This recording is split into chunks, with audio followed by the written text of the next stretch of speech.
Hello, hello, hello. Welcome to the Outlaw Radio Show. My name is Zach Adams, and I pastor a church located just outside of Athens, Georgia. The name of the church is Calvary 316. If you're local, come hang out with us one Sunday morning. Our service is at 10:30. If you're not local but looking for a church that doesn't just teach from the Bible but teaches the Bible, verse by verse, chapter by chapter, check us out. Our live stream, again, service is at 10:30, but our live stream occurs facebook.com/Calvary316 or our YouTube channel, Calvary316.live. You can learn all about the church by checking out our website, which is Calvary316.com. Very quickly, I have kind of the normal cast of characters. Got Pope Creighton on the board. Got Spice Daddy here to my right. Dill Daddy Derek's with us tonight. Vinny is on the road. But we have to kind of open tonight. Really kind of a heavy tone. Was already planning to do this episode tonight on the death penalty and what the Bible has to say about it and problems with our justice system and things we can learn from Scripture, from the law regarding, how this should all function. So I already had an episode planned for tonight, and then I was up at the church. It was, good grief, what time was it? It was about 2 o'clock, 2:30. And we were doing a few things, me and a buddy, and looked down at my phone, and like many of you saw, just almost in real time, just the horrifying news of Charlie Kirk, who's the founder of it's Turning Point USA. Turning Point USA. Thank you, Creighton. Christian man, loves Jesus, happily married, 2 young, beautiful children. Charlie's been not just outspoken for Jesus, but he's very much a conservative influencer that focuses mainly on college campuses and developing curriculums for younger youth. And one of the things that he does is that he goes onto college campuses and he sets up a tent, and he'll just engage in dialogue. Like he's wanting to have a conversation with people that don't agree with him, and I think he kind of like, hey, convince me otherwise. Like we live in a free society, the exchanging of ideas, free speech, and I have my own positions and opinions and beliefs, but let's talk if you disagree. So he'd go on the college campus and been doing this for years. He was 31 years old, where he sets up a like one of those 10 by 10 pop-up tents, and he's got a PA system, but he'll sit there and have an open mic. He'll take questions from anybody and engage in dialogue. And Charlie was a very good debater. His identity was in Christ Jesus, but he's known in our culture as kind of a conservative. But then, he was in Utah on a college campus, and we immediately started getting posts. I mean, I've never seen something quite fill up my feed as fast as it did today. Thoughts and prayers, because he was shot, likely sniper, long distance, and then videos started coming out. Like it was an immediate, like, Charlie's been shot. Please pray, prayers for the family. This is terrible. But then as it does with X, you quickly started getting more and more closer range video. I would not encourage you to go and look at a bunch of this stuff. But it was clear. It was clear to anybody that knows guns, and I'll defer this to Spice Daddy in a minute, that it was a long range rifle, and I don't think he survived the initial gunshot. I think he was, if there's any grace, he died very quickly, and immediately he was having a conversation with one person, and then in the next few seconds he was seeing Jesus face to face, and he heard the most blessed words anyone can hear, and that is Jesus looking at him and saying, "Well done, good and faithful servant, enter your rest." And at that moment, Charlie had no regrets. We mourn for his wife, we mourn for his kids, we mourn for our country. But as far as Charlie Kirk goes, he's in heaven. I was talking to Creighton before the show, and Creighton made the comment that he was, taken by an assassin, and it's true. I mean, an assassin, we don't know much, and I'll get to that in a moment, but no, an assassin didn't take Charlie Kirk's life. Because no assassin, no man can trump the providential will of God. God says it's appointed for all men to die once. God's in control. And I know this is an incredibly painful thing, but we as Christians do take solace in knowing that God was in control and that an assassin didn't take Charlie Kirk's life, but that his race God had determined was over, and that God had a reason, God had a purpose. And I think we're going to see his life have quite an impact in the weeks, months, years ahead. I would caution everyone, just from a pastoral perspective.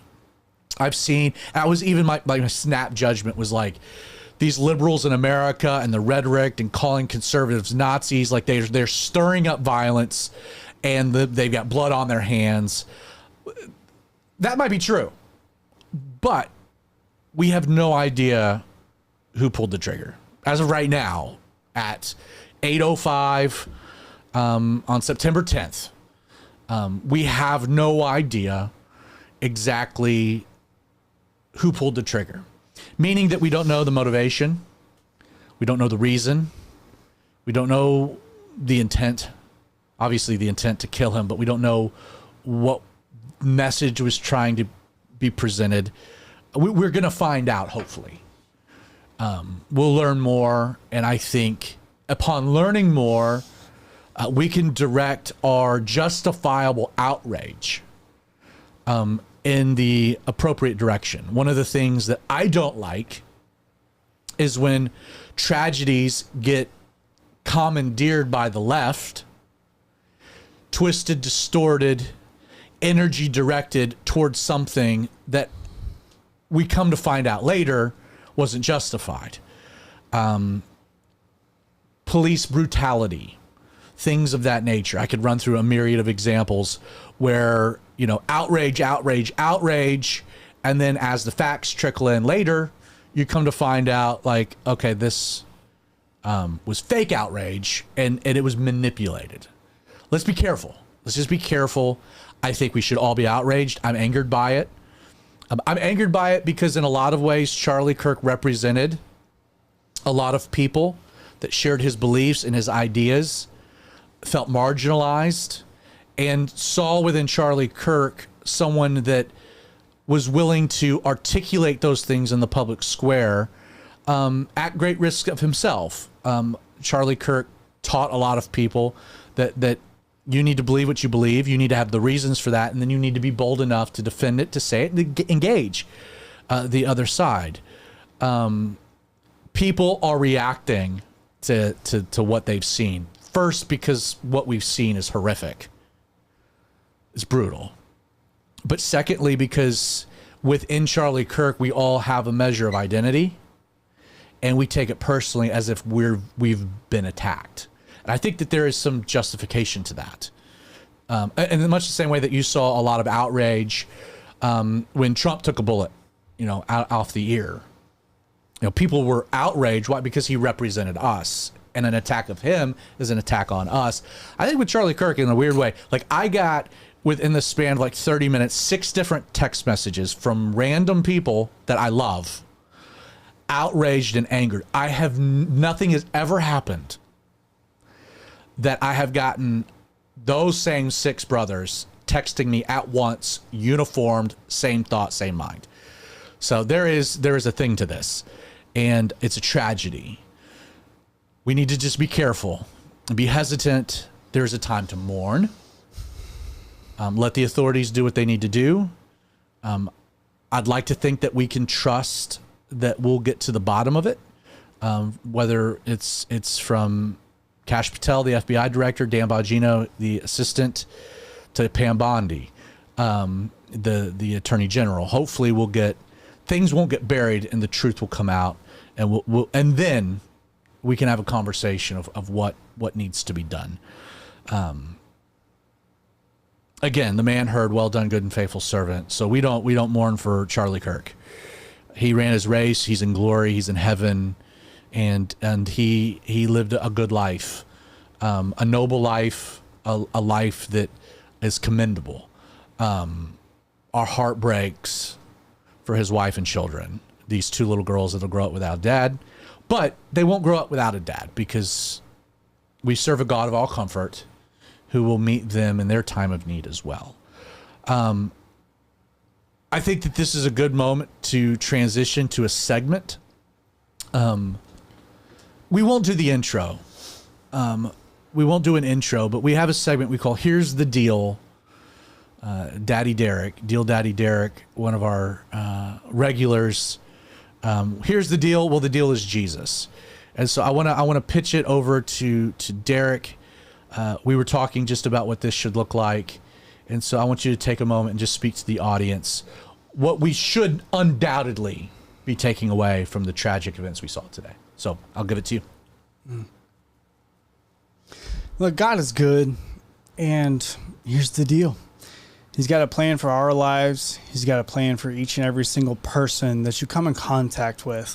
For myself, that's kind of overwhelming too, and allows myself to at least be a little more humble as far as when I come in contact with other people. And it's like, God knows this person that I'm talking to right now just as much as he knows me.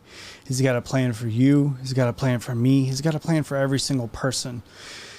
And we see things happen like this, and there's probably significantly more things that happen underground that just aren't as popular, that are happening in other countries or happening that we just don't know about. And this is a very popular one right now, but God loves you. He wants to know you. He wants to have a relationship with you. And he wants to use you in any way, shape, or form that he can. Like, he loves you. He just wants to know you and have a relationship with you. And life is very short, and we see in this time now, I don't know if, he woke up this morning thinking that today would be his very last day. Regardless of who it is on whatever political spectrum that you fall upon, whether it's the left or the right, whatever. Romans 3:23 tells us that all have fallen short of the glory of God. All have fallen into sin. Like, we're born into sin, regardless of what we have chosen to believe or born into believing. Like, God he wants a relationship with you. So that is you today. God wants you. He wants to know you. He wants to love you. And he wants you to be known through him. So whatever you're thinking on today or whatever you're struggling with today, just ask that you would be able to give it up to the Lord, whatever that looks like. Just spend time praying and giving up, like, God, what is happening? What is my purpose? Like, he just wants you to know him. So I think that there is, again, when you see something like this happen, it's sobering. There's no question. Charlie Kirk woke up this morning and had he did not anticipate that a little after lunch he'd be in heaven. Life is, Solomon would say, but a vapor. It's fleeting. And we don't know our appointment. We like to think that we'll all live to a great, ripe old age, die on a bed, conscious, surrounded by loved ones, and gently pass to the other side. Very few people have that particular experience. For most, they don't know when it's going to come, and it comes. They don't know it happened until they're in glory, and they're like, whoa, play that back. Via an accident, or again, Charlie Kirk took a bullet that did catastrophic damage, and the little bit that I know from the medical end of it is that he probably felt nothing, that he died very, very quickly, and he didn't plan for that today. And I think for all of us, it's a subtle reminder in the midst of all tragedy. Whether it's the car accident or the aneurysm or the person that didn't wake up one day, you don't know when you're going to die. It's the mystery of life. And it's because of that we do need to live in the moment, that we do need to appreciate the moment. I think that there's wisdom in planning for the future and having goals and ambitions and aspirations, but never at the expense of what I do have, and that's the present moment, this present moment in time. And so I can tell you, as somebody that has almost died myself and that didn't know it was happening, woke up many weeks later, I would have given anything to have been able to kiss my wife one last time and tell her I love her, or to hug my children and say and Charlie didn't get that opportunity. He didn't get that opportunity, and so you have that opportunity if you're breathing. So tell your loved ones you love them. You just don't know when it's your time, and we need to live with a kind of an awareness of that. And I think that's hey, here's the deal. You don't know when you're going to die, and live every day as if it could be your last. I know that's such a cliche thing to say, and it really is a cliche in that regard, but it's the best cliches are rooted in truth.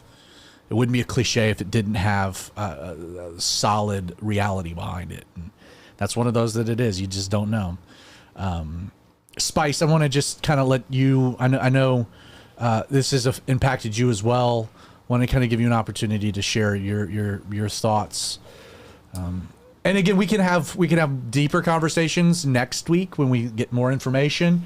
Again, I want to be careful on jumping the gun, saying things that we don't know. Let the process play out a little. Didn't really impact me, other than the fact that, the cry of justice is out there now. Yeah. And I think a lot of Christians swing one way or the other. They say, oh, we need justice, or even Americans in general are big on the justice thing. It's kind of one of our things.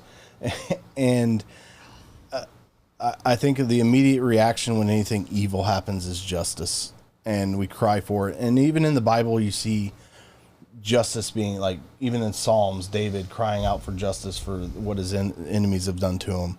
All the way to Revelation, when you see the saints under the throne crying out for justice for what happened to them. And, like, I guess I don't want to brag on my travels and places I've lived, but I've been in places where justice was being cried out for and evil things were being done on the daily.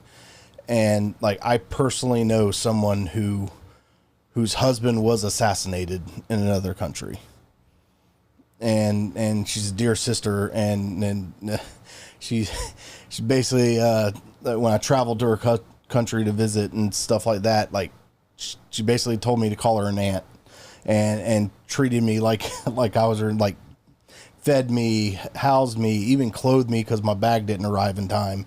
And her husband, like, the joy that she kept after her husband was assassinated decades beforehand was there, and she had trust in God. And I think in terms of, like, justice, we need justice, and the only one that can give true justice is God. And at the same time, I want that justice to come, and I want it to come swiftly, and at times harshly. And then I have to take a step back, and then you start thinking about what Jesus said in Matthew 5, and he said, "You have heard that it was said, an eye for an eye, a tooth for a tooth," and that's what people are calling for now. And this will get into our topic later on, but I think it's applicable for what's happening now. Like, everybody wants justice now, but we haven't really even discussed. Yeah, the assassin was evil. This act was evil. But Jesus said, "But I say to you, do not resist the one who is evil. But if anyone slaps you on the right cheek, turn to him also with the other also. And if anyone would sue you, take your tunic, let him have your cloak as well. And if anyone forces you to go 1 mile, go with him 2 miles. Give to the one who begs from you, and do not refuse the one who would borrow from you." Then he goes on to say, love your enemies. You have heard that it was said, you shall love your neighbor and hate your enemy. But I say to you, love your enemies and pray for those who persecute you. Now, we don't know if Charlie was persecuted for his because we don't know the motivation. We don't know. Yeah. But at the same time, we as Christians have to step up and not only pray for Charlie's family, but pray for the evildoer, right? Like, he deserves just as much grace and forgiveness as we have been given. And I think that's something that in the moment we tend to forget, like, immediately when we're crying for justice. He also deserves justice. He also deserves justice. Yes. And I'm not trying to take that away. I'm not saying that he doesn't deserve the penalties for the things that he's done. And that needs to be done. And in my line of work,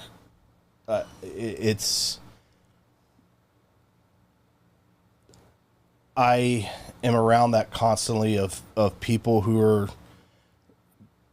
giving them the tools to protect themselves and their families, and evil's going to rise. And sometimes that leads to evil people coming and getting those tools at the same time.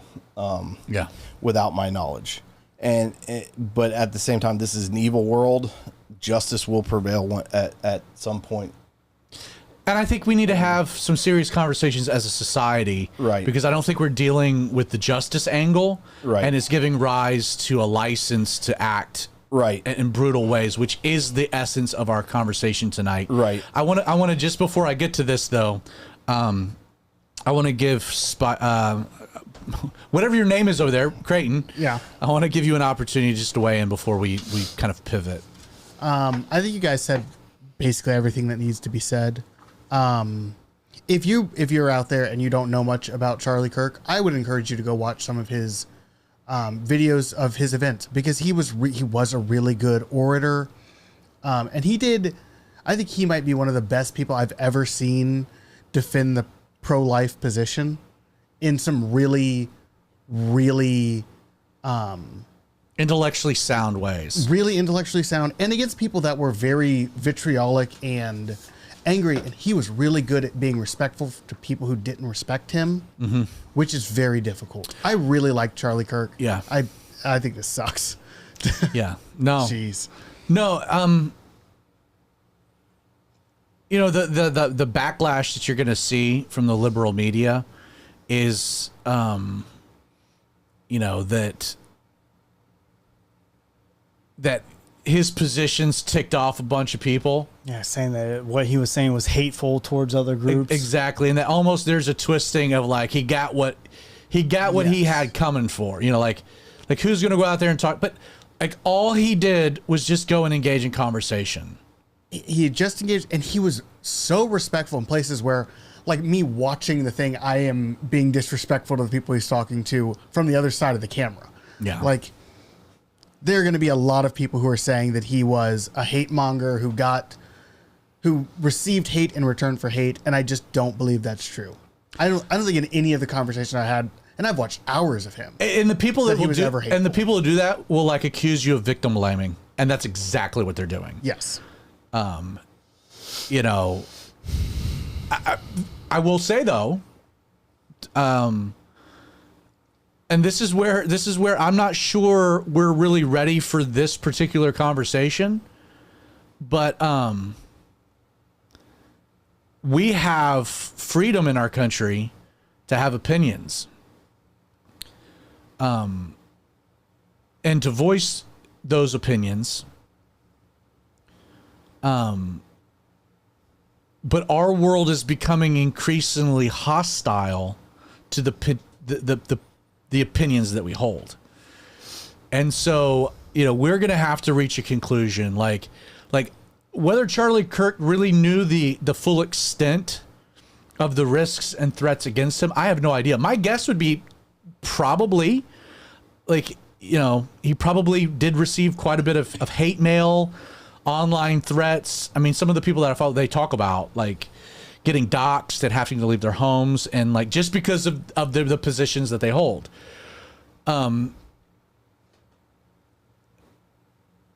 We have lived, generally speaking, in America as Christians, where we can hold positions, we can have people disagree with us, but the extent of vitriol will be getting yelled at, mocked, ranted against online, maybe fired from a job, or, you know, alienated from a social group. But I do think we're living in an age, and I hope I'm wrong, where your opinions could incite a violent response. And I think, again, we can't speak to the specifics of this situation because we don't know the motivation behind the person that took Charlie Kirk's life. We don't know. We can't say. But we live in interesting times, and I think that's what riles. Like, we all intrinsically, there's an underpinning. There's a framework of our, like a foundational framework of what makes our society work in America, where you have a lot of diversity of people and opinions and thoughts, but it's like there's a line that we don't cross. We can debate, we can disagree, but we have to figure out a way to cohabitate, to coexist, meaning we don't kill each other for disagreeing. Like, that's kind of like, and America had to deal with that. Like, you go back to Hamilton and Burr, like, we had disagreements and they killed each other. They shot bullets at each other. And we had to, like, as a society, come to terms with, okay, there is a line that we can't cross because we don't survive. And that line is, I mean, we can really hate each other. I mean, really hate each other. But we can't shoot at each other. I mean, there's just nothing new under the sun. Cain and Abel did the same thing. Right. It's never going to change. Well, and that's the product of sin. But like within our society, where we're trying a social experiment that's never been done in the history of the world. The only reason that America works is that we can really, really hate each other and vehemently disagree with opinions and beliefs. But we can leave it in one sphere. And the mechanism that we fight each other is the ballot box. The moment that the mechanism that we fight each other is no longer the ballot box, which is why I think the integrity of the vote is such a central thing, because if you remove that, how else are we going to settle disagreements? It's an internal war. It becomes very problematic. But the one thing you can't do is shoot at each other, which is why you've seen, to their credit, like I saw Barack Obama post out like a full-blown rebuke. This can't happen in our society. Michelle and I are praying for Erica, I think is her name, and the kids. Like we need more. I would really hope that Democratic leadership understands that they're playing with they're pulling on a thread that if you pull too hard, you will destroy my sweater, to grab a line from Weezer.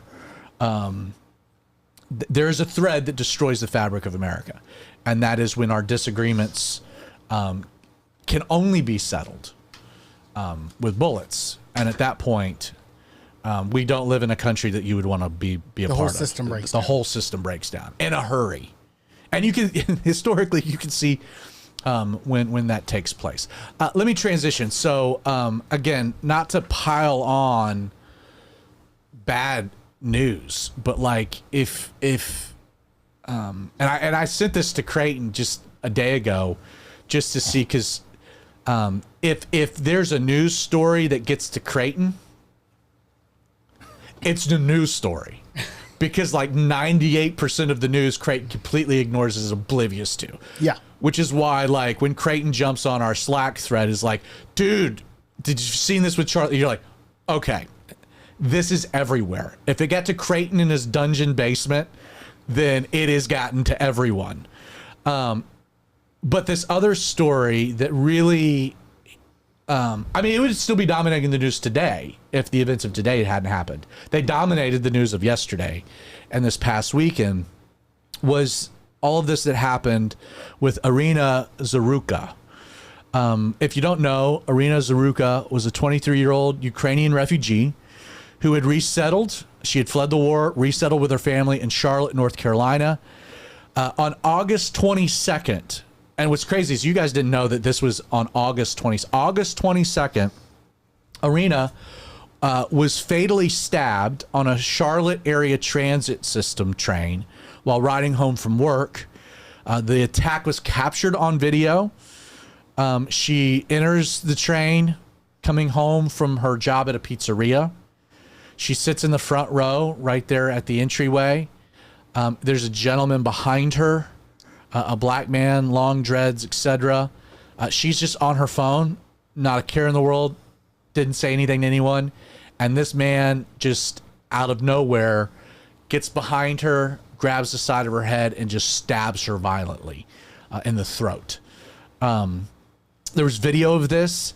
The reason that it wasn't a national news story is that the video was kept hidden by the mayor of Charlotte, it seems, because this black African-American man then said that he had killed the white girl, which kind of added a racial element to it. It was a brutal attack. Some screenshots started to get, like, the obituary. They wanted to mail her body back to the Ukraine. Her mom had her buried in America because she loved America. All of that's happened. She's been in the earth. Her obituary's read. Not a story at all until images started getting leaked online of the video. Not the video, but just some images, some stills of it. And then this weekend, like, you got a small section of video of her entering, and then the guy going for the attack, but then it stopped. And then you saw video after the fact where he's walking away and blood's dripping down off the knife. What happened is the suspect, 34-year-old DeCarlos Brown Jr., he was arrested. He was charged with first-degree murder at the state level. It's maddening, but he had a history of over a dozen prior arrests. They say almost 14. Including many violent assaults, violent offenses. He had been arrested at the beginning of the year, but had been released on a written promise to appear in court for misuse of the 911 system. Reports indicate that following that incident, his mother sought an involuntary psychiatric commitment. That was apparently denied, unclear. But she kicks him out of the house, so he was homeless. On July 28th, 2025, the court actually ordered a forensic mental health evaluation to be conducted due to his public defender's motion questioning his competency in the 911 misuse case. That evaluation, sadly, had not been conducted before he encounters Iryna on the transit. More and more videos started leaking. Trump was asked either Sunday night or Monday morning about it, didn't know anything, then tweeted out that he's seen the video. Outrage ensued. The video gets leaked. You can see it. It's brutal. Again, for 2 or 3 days, it dominated news until what happened today with Charlie Kirk. On September 9th, which was yesterday, the U.S. Department of Justice filed charges against him, which would carry a potential death sentence. And so I was really, really, really angry watching what happened to this poor girl. I mean, this was a woman that absolutely, she fled a war-torn country, was given a chance at the American dream. This pretty blonde was working, wanted to be a veterinarian assistant, was trying to make a life for herself, was working multiple jobs, hustling, working at a pizzeria. And her American dream became an American nightmare when she was brutally murdered. And nobody on the train came to her defense. Nobody intervened. She's holding her throat, looking up in horror, begins to sob on the video, and then she begins to lose consciousness, falls down on the ground, and then you see blood begin to trail out.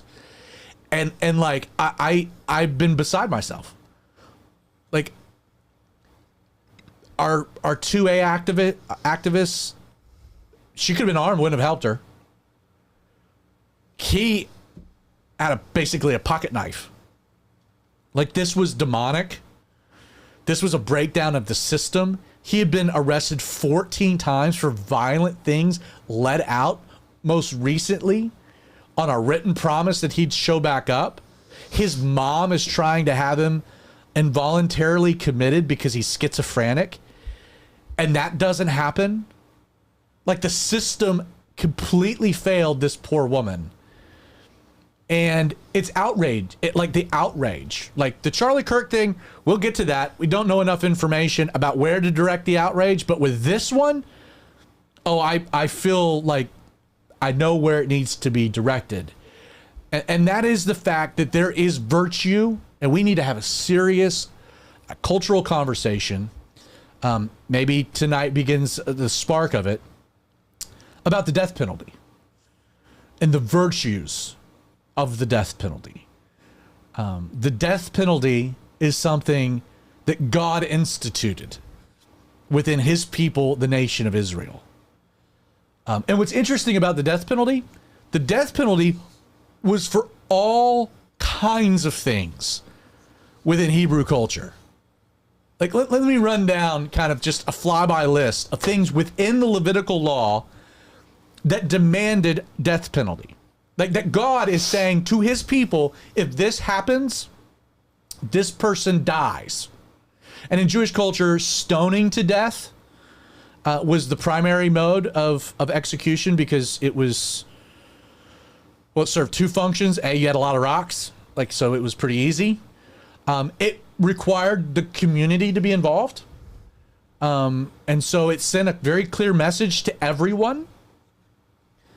And then there was a pile of stones that remained that acted as a bit of a memorial of, you don't do that, because that's the consequence. Like, it was a public execution. And God, the same God whose name is Jesus, mandated it.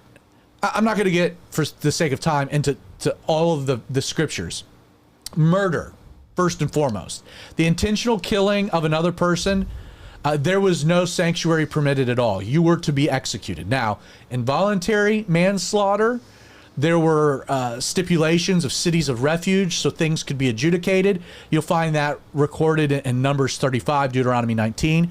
But like, even before the law of Moses, in Genesis 9, verses 1 through 7, this is following the flood. We read, so God blessed Noah and his sons and said to them, be fruitful, multiply, fill the earth. And the fear of you and the dread of you shall be on every beast of the earth, on every bird of the air, on all that move on the earth, and on the fish of the sea. They are given into your hand. Every moving thing that lives shall be food for you. I have given you all things, even as the green herbs. But you shall not eat flesh, which is life, that is, its blood. So don't eat it raw. Surely, for your life blood, I will demand a reckoning.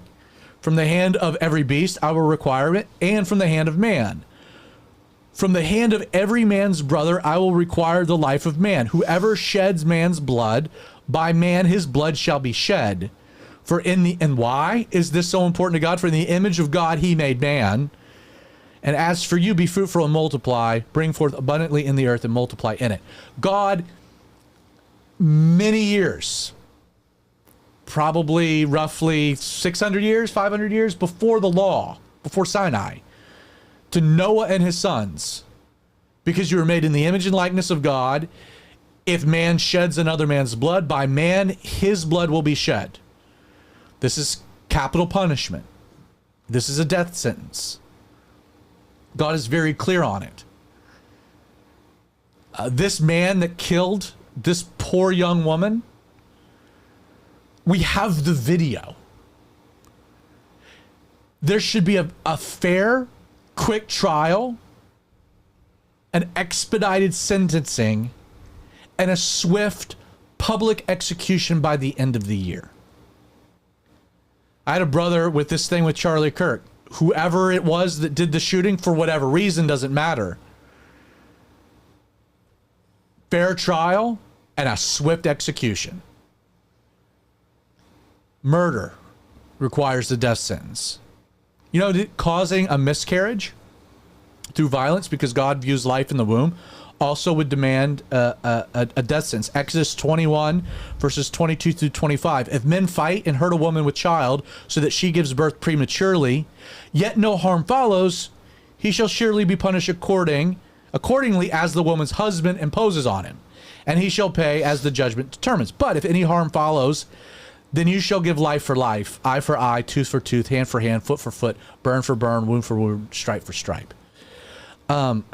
Here's an interesting one for all of my I'm gonna get in trouble for this, but my pit bull owners, be careful. Did you know, according to the law, negligent ownership of a dangerous animal would require a death sentence. So again, Exodus 21, 18 through 32, if your ox has shown to have violent inclinations and you fail to deal with your ox and then it murders someone, it could end up being cause for you receiving a death sentence. Sexual offenses, adultery, Leviticus 20:10, the man who commits adultery with another man's wife, he who commits adultery with his neighbor's wife, the adulterer and the adulteress shall be put to death. This gets repeated in Deuteronomy 22. Adultery was a capital offense. Rape was a capital offense. Deuteronomy 22, 23 through 26. Incest. Various forms such as sex with a father's wife, daughter-in-law, marrying a woman and her mother. All parties would die, and it was like such a thing that it wasn't by stoning, they would burn you to death. Leviticus 20, verses 11 and 12. The man who lies with his father's wife has uncovered his father's nakedness. Both of them shall be put to death. Their blood will be upon them. If a man lies with his daughter-in-law, both of them shall be put to death. They have committed perversion. Their blood shall be upon them. If a man marries a woman and her mother, it's wickedness. It's also just stupid, but it's wickedness. They shall be burned with fire, both he and they, that there may be no wickedness among you. Homosexuality, Leviticus 18:22, 20 verse 13. You shall not lie with a man as with a woman. It's an abomination. They shall be put to death. Their blood be upon them. Bestiality, any type of sexual relations with an animal, male or female. Exodus 22:19, Leviticus 20:15 and 16 would require an immediate death sentence. Premarital sex, Deuteronomy 22, 13 through 21. Or like if the priest's daughter goes out and is a prostitute, well, it's shame on her father and she shall be burned with fire. Leviticus 21:9. Here's some fun ones. I mean, again, I think we're a little too squeamish about the death penalty. As God instituted society, there were things that he was striking your parent. Exodus 21:15, and he who strikes his father or mother shall be put to death. Cursing your parents. Exodus 21:17, for he who curses his father or mother shall surely be put to death. Leviticus 29, for everyone who curses his father or mother shall be put to death. He who has cursed his father or mother, his blood shall be upon them. How about this one? I kind of fond on this one. I would have been toast. Most of us probably toast. The disobedient son. Deuteronomy 21:18 through 21. Let me read you this. If a man has a rebellious son who will not obey the voice of his father or the voice of his mother, and who, when they have chastised him, will not heed them, then his father and his mother shall take hold of him and bring him out to the elders of the city, to the gate of the city. They shall say to the elders of the city, this son of ours is stubborn and rebellious. He will not obey our voice. He is a glutton and a drunkard. Then all the men of his city shall stone him to death with stones. So you shall put away evil from among you, and all Israel shall hear and fear. That's mainly because up until a certain age, the actions of a child would have specific repercussions on the parents. So if you have a child that's not behaving, well, you'd have to take decisive action. Kidnapping, Exodus 21, Deuteronomy 24. Idolatry, worshiping other gods, Exodus 22, Deuteronomy 13, 17. Death sentence. Blasphemy, cursing or misusing God's name, Leviticus 24. False prophecy, Deuteronomy 13, Deuteronomy 18. Violating the Sabbath, Exodus 31, Numbers 15. Kind of get the point? Child sacrifice, in today's world would be abortion, Leviticus 20, verse 2. Sorcery, witchcraft, occultic practices, Exodus 22, Leviticus 20. Unauthorized priestly duties, death sentence, Numbers 1, Numbers 3, Numbers 18. False witness, perjury, Deuteronomy 19, death sentence. Now, what did the judicial system of Israel look like? It's interesting. So, at Sinai, when the children of Israel leave, they've been given all of this law. In Exodus 18, we're given the indication that Moses specifically handled all legal disputes. Moses was the judge, jury, and executioner. But you're get a nation of 2 million people, that's impossible to be able for one man to adjudicate it all, which is why Jethro, Moses' father-in-law, comes to him and is like, dude, you can't do this. Like, this is too much for one person. And so Moses ends up appointing capable, God-fearing, trustworthy men who hated dishonest gains to be judges. He organized them via like a hierarchical system, groupings of thousands, hundreds, fifties, even down to tens. You had lower judges that would resolve minor cases, meaning that Moses would only rule on like big matters. Well, following Moses, the children of Israel enter the land. This same lower court pattern would continue in every city and town within the tribes. You would have elders, if you read through the law, elders would operate specifically at the gates of the city, which is where they would make decisions, issue rulings. It was a transparent place, a public place that was very well known and accepted. Their job was to handle routine civil, criminal disputes.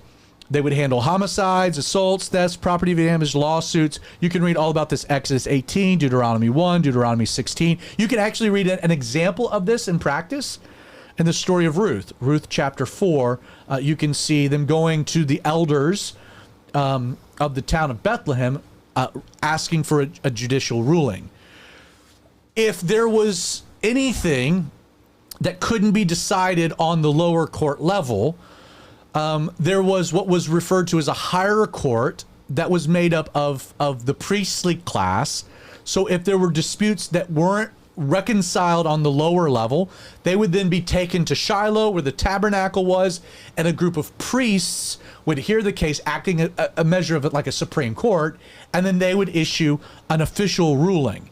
That would later get replaced by the king.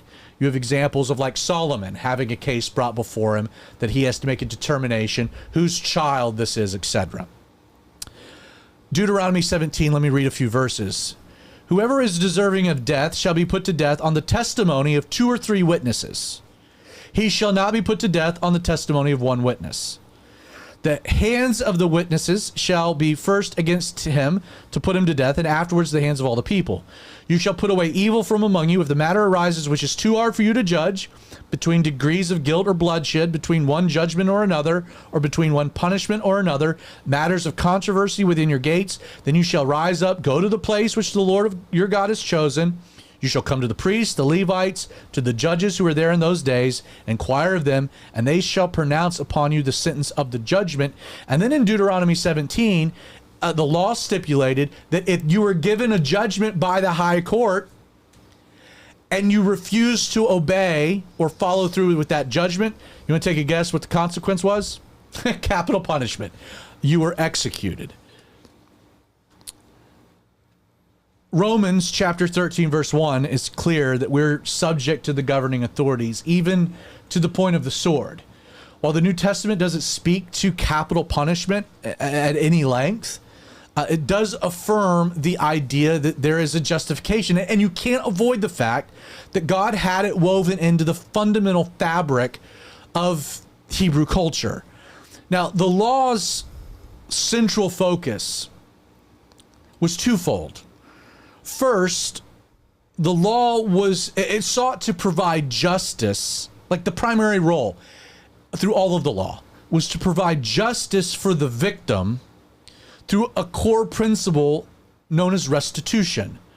People will call it an eye for an eye, a hand for a hand. But if you committed a crime against someone, in fact, a great example of this would be a story that Nathan the prophet tells King David, recorded for us in 2 Samuel chapter 12, where he talks about this wealthy man taking the lamb of a poor man to make a feast for a guest.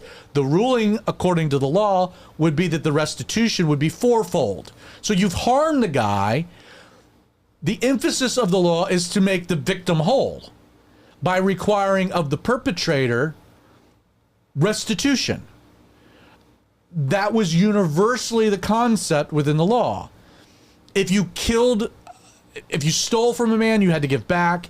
If you took from a man and you couldn't give back, you would have to work for the man to pay it off. But the whole emphasis of the law of God regarding the culture of his people was victim focused. The law was designed to place a burden on a criminal to make their victim whole. Like, that was the emphasis.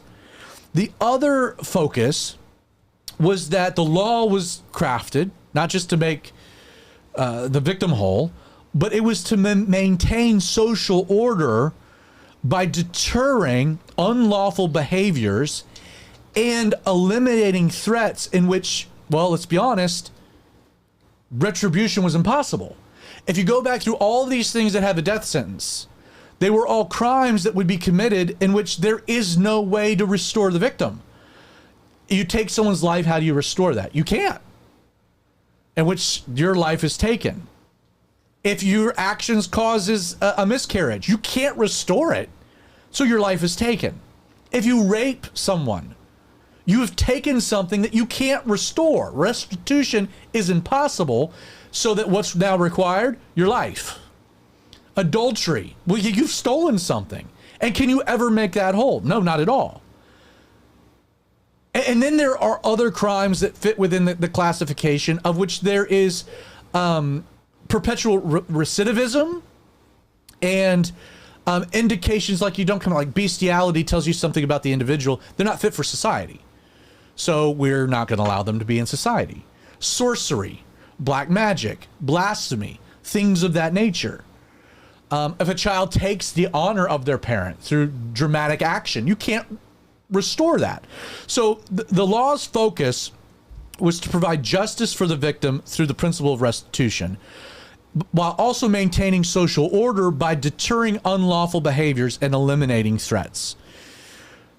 America has a problem, and I think we could learn a lot by looking at the way that God designed society to function, because I think God knows what he's doing, especially within the context of knowing human sinful nature. Before I transition to that, any thoughts from you guys just about the topic at all? I'm trying to unpack this in a concise but logical way. I mean, if that's the outward punishment that you know you're aware of, I'm probably going to be way more or less likely to dishonor my parents or do anything else. I'd probably be way more or less likely to want to do that. Especially when you've grown up and like you've seen stonings. Yeah. You've seen. If you're a part of that. You've seen it happen. It's why, and like, okay, you look at Islamic countries that also have very similar Levitical practices, but they're public executions. Like, they're swift, they're public, because the idea of it is like, okay, restitution can't be made, a point needs to be made. And that's the only way that society actually works. Like, we go back to some of the events that we've watched lately. Like, do we have a solid, like, deterrent to crime? No, not at all. If any more thoughts before I go full on for the kind of the rest of the episode here? I'm not disagreeing with what we need, but I kind of go back to what, Jesus said, that whole eye for an eye, tooth for a tooth. But I say to you, if somebody slaps you, turn to the other cheek, basically, kind of thing. How does the law in this apply? Does it apply differently to we as Christians? And I think that's that's a great question for sure. Because and I think I have an answer for that, and I don't know if we want to get to that now, but it's. Well, why don't you hold that thought, and let's come back to it towards the end. Okay. Because I do think that's a fantastic question. It's a hard one. It is, but I think it has an easy answer, and I think just with that Matthew 5 that I read, I think we kind of get that from. Well, we'll get to there. So let me talk about like America and our problem. Did some research today. Like, we have, as of 2025, do you know that there are? You want to take a guess how many people are locked up in the United States right now? 5 million. Way higher than that, isn't it? No, it's actually lower than that. 3.1. It's 2 million. 2 million people are locked up in the United States any given day. Roughly like 1 1.254 million are in state and federal prisons. 664,800 are in local jails, and then there's a bunch of like juveniles and things of that nature. The Bureau of Justice Statistics reports that the U.S. spends $81 billion annually on operating prisons, jails, parole, and the probation system. The average cost per inmate, like I think we've done this all wrong, by the way. That's where we'll go. But the average cost per inmate varies, and it varies widely state by state. Cost per inmate per year in Mississippi is $18,400. In Massachusetts, it's $307,000 per inmate per year. Per inmate per year. The median average of the states per year that we spend on inmates, on each individual prisoner, is $64,865. It's a salary. That's more than crazy. the average salary. Yeah. Yes. The federal prisons is actually lower though. It's $34,705. According to prisonpolicy.org, the justice system expenditures. So from 1982 to 2012, the justice system expenses grew 310%, which reflects rising prison populations and operational costs. 23 states in America have banned death sentences in favor of life without parole. According to the Legal Defense Fund, as of July 1st, 2025, there are 2,044 people on death row. So if you're on death row, you have been found guilty and you have been sentenced to death. That's what puts you on death row. The problem with that is that you have some states with a memorandum on executions, moratorium on executions, like California, Oregon, and Pennsylvania. So you have people on death row sentenced to death by a court, but they're not allowed to execute them. So it's unclear. Like a lot of those people on death row, like they have the sentence of death, but they'll never be executed. This blew my mind. Do you know that death penalty cases are far more expensive than non-death penalty cases? So one of the reasons that you see, like for example, this guy in Idaho, forget his name, that broke into the house in the middle of the night and killed those three girls and a boy. It was a brutal thing, like indiscriminate, just a crazy thing. Great. And again, news doesn't reach to you. No, I've not heard about this at all. So they had him dead to rights. Idaho, they could have sentenced him to death. He decided to confess to avoid the lengthy trial in exchange for life without parole. And you see that happen a lot where the state will, even knowing they could execute the person and they're worth executing, they make a financial decision that it's not worth the expenditure because of lengthy trials, extensive pretrial motions, expert witnesses, the requirement of 2 defense attorneys in many states. Here's just some data on this. In Maryland, a single death penalty case cost about $3 million. It's crazy. Why did they make it so long? That's roughly 3 times more than a non-death penalty case. A 2003 Kansas audit found that death penalty cases cost 70% more than non-death penalty cases, with a median cost in Kansas of $1.26 million versus $740,000 for life imprisonment. Florida estimates that the cost of each execution ends up being $3.2 million a person. Why? Because from arrest all the way to execution, trials, legal fees, housing, food, like everything, healthcare, everything that they have to do, they estimate $3.2 million a person that they execute, which is 6 times the cost of lifetime imprisonment. So there's a financial investment because of the way our system is structured of life imprisonment versus the death penalty. Housing a death row inmate is significantly more expensive than housing a general population inmate. Estimates suggest death row inmates cost between $60,000 to $90,000 per year compared to $37,500 for the average federal prisoner. The higher cost is due to specialized facility, increased security, and medical care for aging inmates. In 2019, California's 737 death row inmates, of which they can't execute, costed taxpayers, so 737 costed taxpayers just 1 year in 2019, roughly $66 million just for housing.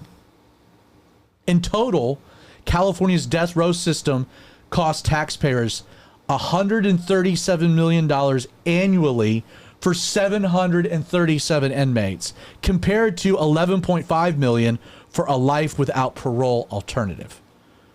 Now, our system is screwed up. And our system is screwed up in 7 ways. So buckle up. We'll have to go quick. 1, the system has been designed to respond to crimes committed without having any real mechanism to be proactive in preventing crime from happening. You guys got me? Mm-hmm. Which is like where we've gotten into this weird experiment of like red flag laws. Like we recognize that like the law doesn't prohibit crime, it only responds to crime. So are there ways that we can try to like work something out? Now, in a society with fundamental First Amendment, the Bill of Rights, we have rights. That's where it gets complicated. Like our system isn't really created in a way to prohibit crime. It can only respond to crime. There are subtle things like why do we have speed limits? Technically very unconstitutional. But it's an attempt to try to prohibit something from happening, etc. So that's the first flaw. And with all these, like you have complications because this is in ancient Israel, getting the tablets of stone from God handed down through Moses. Like we live in a pluralistic society, but it is supposed to be founded on Judeo-Christian principles. But here's some flaws. The first flaw is designed to respond to crimes committed without having any mechanism to be proactive in preventing crime from happening. 2, the system is founded, and this is a direct contrast to Israel, by the way. The system is founded on the concept of retribution, not restitution. Meaning that in the end, the goal of our system is to provide justice for the victim. How? By equitably punishing the criminal. It is not structured in any way to make a victim whole. It's to give the victim justice by punishing a criminal. Keep in mind that in the law, the focus was the opposite. It was about requiring of the criminal actions to make the victim whole. We've inverted that where it's about retribution, exacting equal measure of pain versus restitution or making a victim whole. Basically, our system, it's flawed because it's focused on punishing criminals as opposed to healing victims, which is a massive issue. Thirdly, all too often, real justice ends up being mitigated by financial considerations or, in worst cases, systematic bias, unethical arbitrators, or pure corruption. That lady that let Mr. Brown out with a handwritten note didn't even have a law degree. Like we have people being put into positions of like district attorneys, positions of like making the decisions like what crimes will actually be by Soros DAs, people with agendas, activist groups. Again, going back to like when someone should be executed. Well, they aren't, so justice isn't served. Why? Because the state decides that financially it would be better for us not to.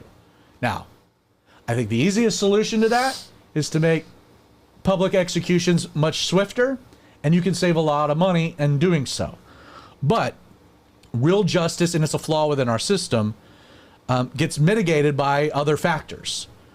4, the system, and this is, I think, an important one. The system views incarceration as an effective, equitable punishment. So we've determined that taking someone's time, their freedom, is equitable punishment for crime.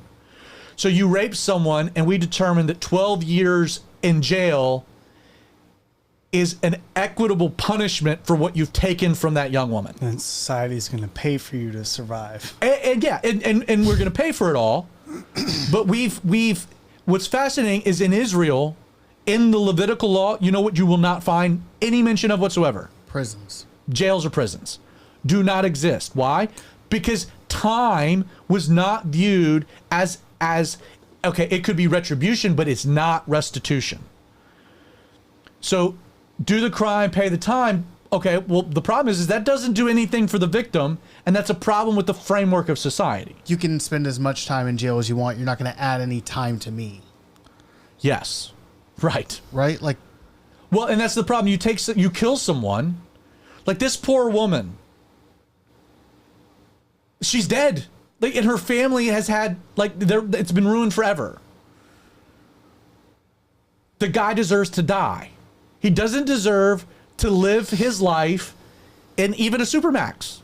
Like, I don't want to paint it like it's some rosy place. A lot of bad things happen there. You're still alive and she's not. Which leads to a 5th thing. And this is a big problem in our system. Our system believes, like, we have bought into a real destructive lie that most criminals can be rehabilitated.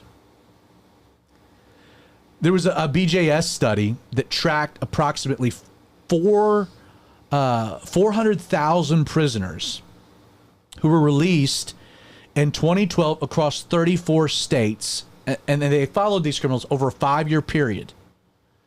Within 5 years of the 400,000 prisoners, you want to take a guess at the percentage of how many were rearrested? 92%. It was 71%. Wow. 3 years. that's still a lot. 3 years, 39%. Within 1 year, 20% were reincarcerated. And it's directly proportional to age. At age 24 or lower, 64% were more likely to be reincarcerated within 5 years than those 40 or older, which was only 36%. Meaning that, like, if you're messed up as a kid, you ain't being fixed. Now, the law had a way of dealing with that. Our system puts repeat offenders back on the street. The guy that killed her had been arrested 14 times. How is he walking free? It's a breakdown of the system. 2 more. Number 6. The system doesn't believe in original sin, and therefore doesn't believe of the supernatural existence of evil.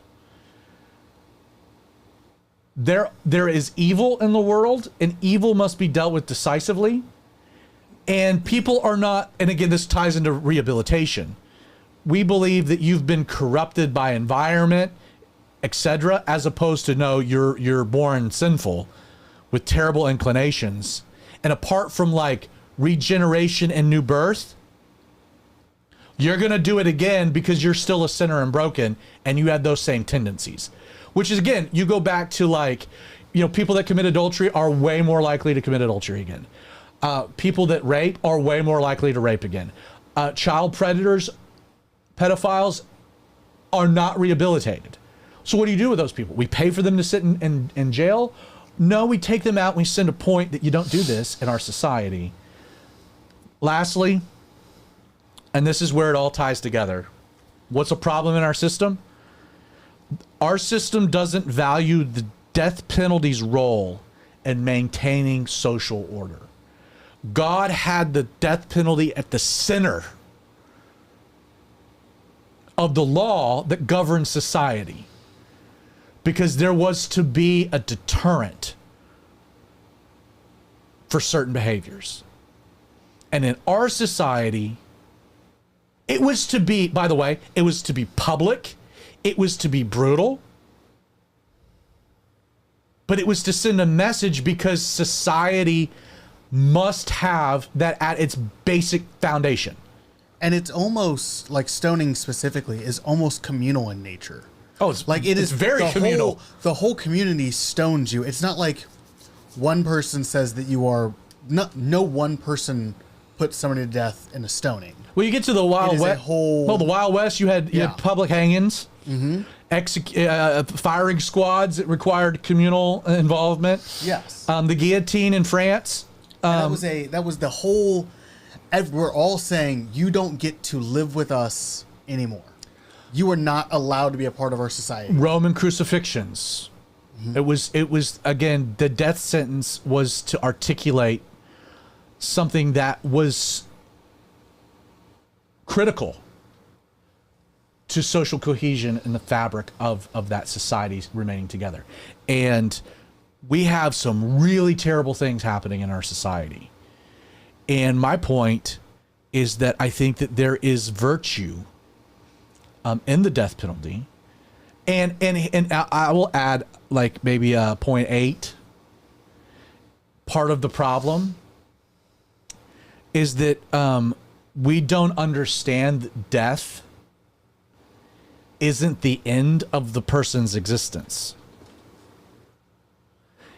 In fact, we're just handling ultimate judgment back to God. Meaning that if you're in jail, and you're going to die, and you give your life to Jesus, you still have a price to be paid. Like society demands, like you've been forgiven of sin, but that doesn't mean you're forgiven from sin and the consequences and the effects of sin. You can't live here, but you can go to heaven. And other people, it's like, you know what? Not only can you not be here, but we're going to send you to where God will judge you for eternity. We put it back into the hands of God, but within our society, we don't understand that idea, and we even think, well, executing somebody gives them an out. Like we can make their life worse here. No. No, in fact, they need to stand in judgment. I think that goes back to that original call of justice that I had, as Christians. Well, let's circle back. Here we go. And, we want justice, right? But I think we should also pray for the murderers, pray for the assassins, the ones that do us wrong. And it goes back to that turning the other cheek. Jesus wasn't saying that justice isn't going to be done. I mean, look at the thief on the cross, right? Yeah. he still got executed even though he was forgiven. But it goes back to your point too, is like, this is not the end of life, and God is the ultimate judge. And within society, within our laws, where we're called to follow those laws and accept those punishments, and I think that goes back to Christians being able to forgive and be able to present those to those people. Not that they're not going to get punished, and not that justice isn't going to be served, but they have a chance for justice to be served on this earth, and then being restored. So let's wholly restored when they get. So let's address that topic by establishing what on the surface appears to be a contradiction, and that is the fact that God in the Old Covenant is very much about restorative justice. That's the fundamental underpinning. It is the eye for an eye. It is a tooth for a tooth. It's the cloak for the cloak. That is the fundamental framework that God in the Old Covenant, in the Old Testament, structured society to function as. But then you have Jesus, again, the passage that you read in the Sermon on the Mount, where he says, but this is how I want you to handle this. Turn the other cheek. Like it on the surface seems to be a contradiction of the idea of restorative justice. But here's the thing, it's not. So on one end, God is dealing with how society is supposed to handle justice. And God does that because in ancient culture, and even within human nature, we're never, restorative justice doesn't happen apart from like serious guardrails. Because if you harm me, my natural inclination isn't just to like make it even. It's not an eye for an eye. It's an eye for your whole face. It's an eye for your whole face. It's an eye for both your eyes.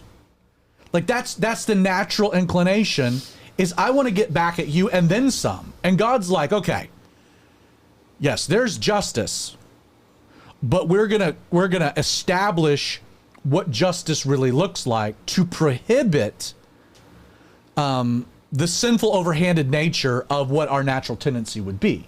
And that's what makes culturally what God does at Sinai radical, because no other society on the planet had ever addressed these things that way.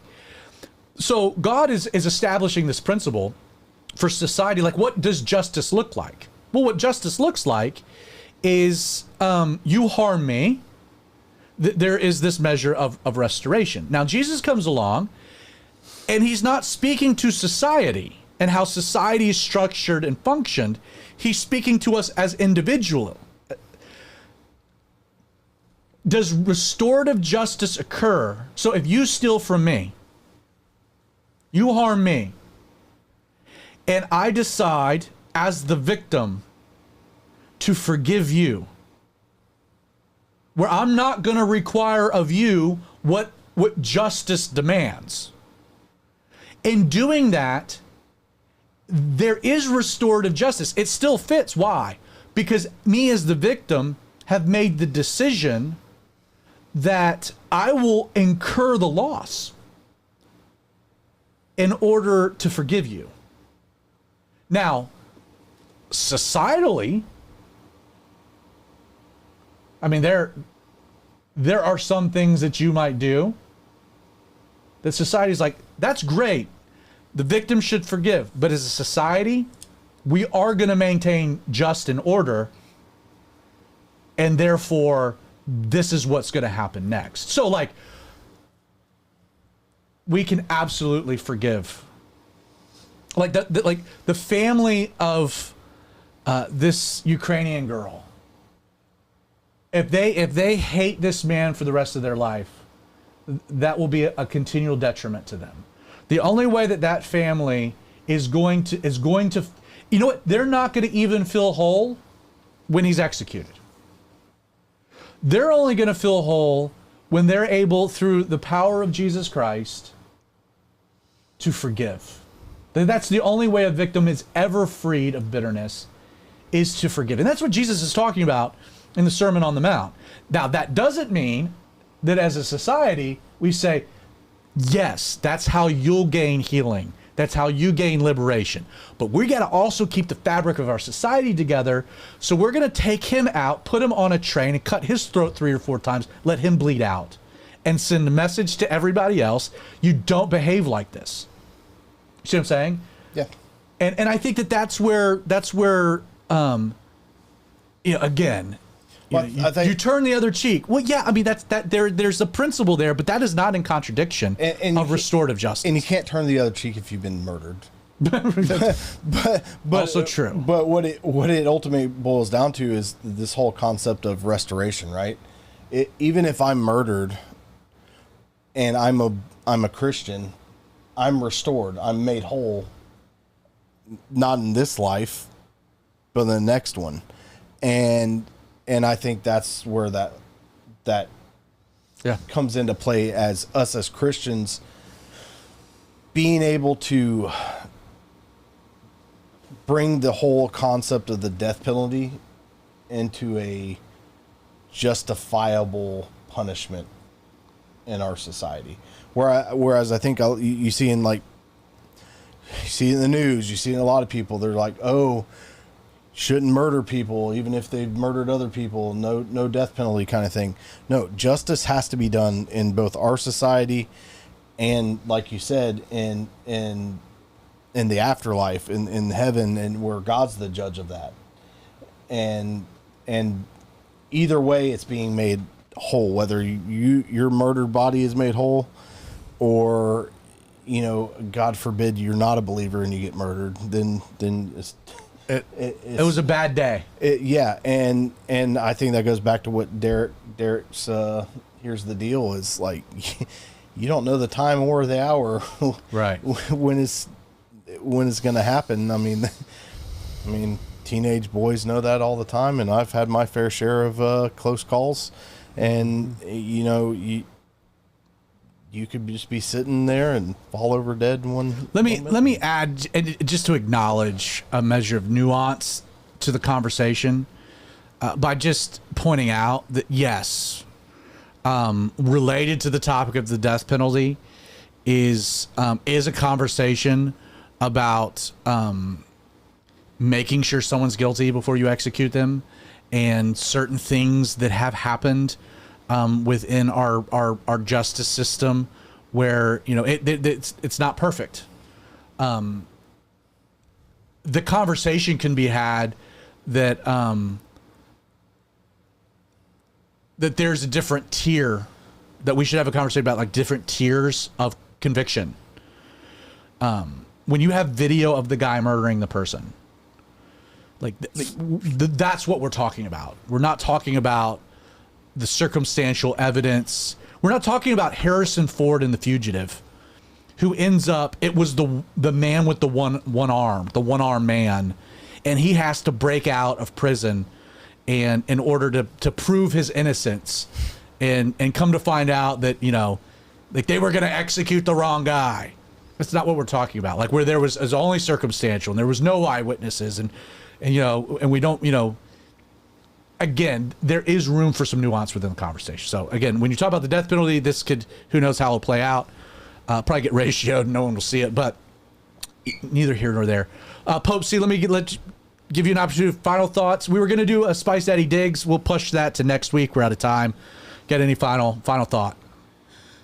Man, the world sucks. Pray that Jesus comes quickly. Yes. And pray for the family of Charlie Kirk. Yes. And the family of the Ukrainian woman whose name there's not a chance in the world I can pronounce. You're all right. Pray for their families. Iryna. Yes. Yes. No. And I don't know anything about, you know, her religious background or affiliation whatsoever. So, you know, it's appointed for all men to die once and then the judgment. And so make sure that you're right with Jesus. Thank you so much for joining us tonight with the Outlaw Radio Show. Again, just to repeat, we pray for the family and friends of Charlie Kirk, and just a brutal thing. Everybody's grieving, processing, dealing. Be careful. If you are listening to the podcast that gets released on Thursdays, we would encourage you to join us live. So if you're listening to the podcast, check out the live show. It streams on Apple. We stream the show on YouTube, outlawradio.live. We stream it on X. We stream it on Facebook. If you're watching, check out the podcast. We stream on Apple, Google, Spotify. All that being said, God bless. And again, many prayers. Love you guys.